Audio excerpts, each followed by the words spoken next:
Dear students, this video is about the chapter Mother Tongue by Amy Tan. Mother Tongue is a personal essay by the American novelist Amy Tan, originally published in the literary magazine The Three Penny Review in 1990. The essay begins with Tan acknowledging that as a writer, she uses language as a tool in her work. It is how she conveys her ideas. But she describes suddenly being acutely aware of the variety of versions of English in her life when giving an academic talk about her novel, The Joy Luck Club. Although she had given versions of this talk before, this time her words sounded wrong because her mother was in the room. She had never spoken the academies she was using to address an audience of literary scholars with her mom. Later, she realized that the version of English she uses with her mother and close family is a kind of shorthand broken English that replicates some of the idiosyncrasies of a native speaker of Chinese who had learned English as an adult rather than as a child.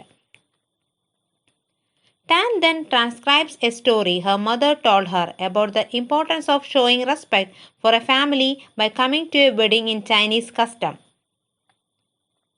Although Tan's mother is very fluent in English, particularly in the written version of the language, her accent and choppy spoken grammar makes her hard to understand for some of Tan's friends.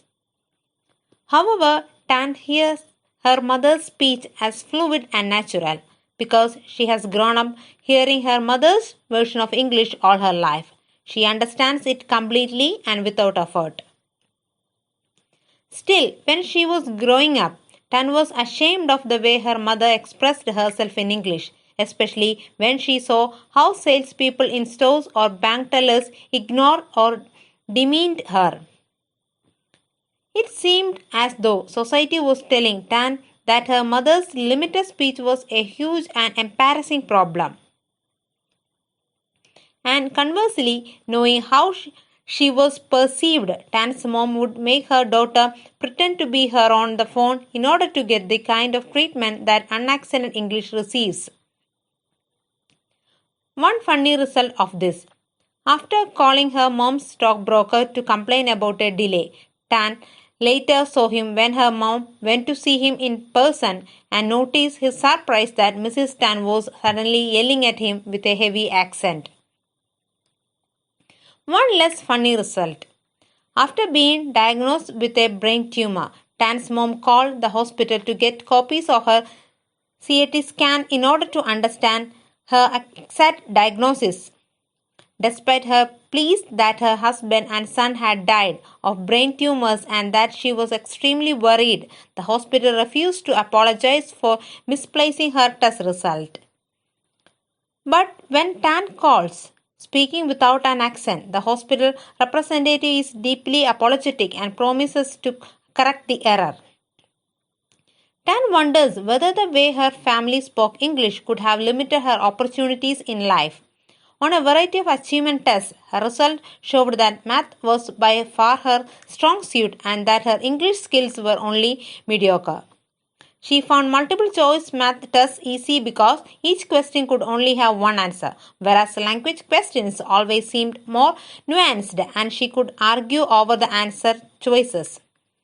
One example is an analogies question which asked sunset is to nightfall as, and which Tan found hard to answer because she could plausibly connect to all the possible analogy pairs through imaginative leaps of logic.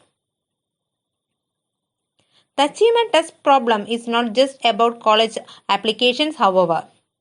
Rather, Tan wonders whether this immigrant family English could be part of the reason that there are not more Asian American authors or why there is not a proportionately representative number of Asian American students in creative writing programs.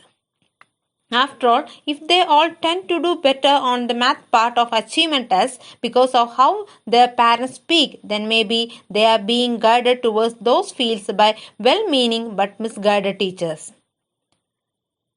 Tan rebelled against the science and math version of herself by switching from her pre-med major to English.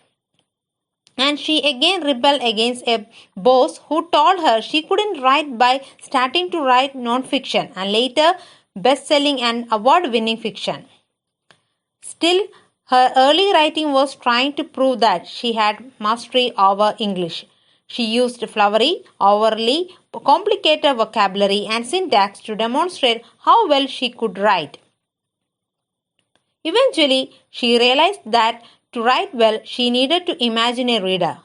And the reader she imagined was her mother. So she tried to create an English that was true to what she imagined her mother's internal English monologue would be like, a version somewhere between English and Chinese. The essay ends with the line, I knew I had succeeded where it counted when my mother finished reading my book and gave me her verdict. So easy to read. Thank you. Dear students, this video is about the chapter Mother Tongue by Amy Tan. Mother tongue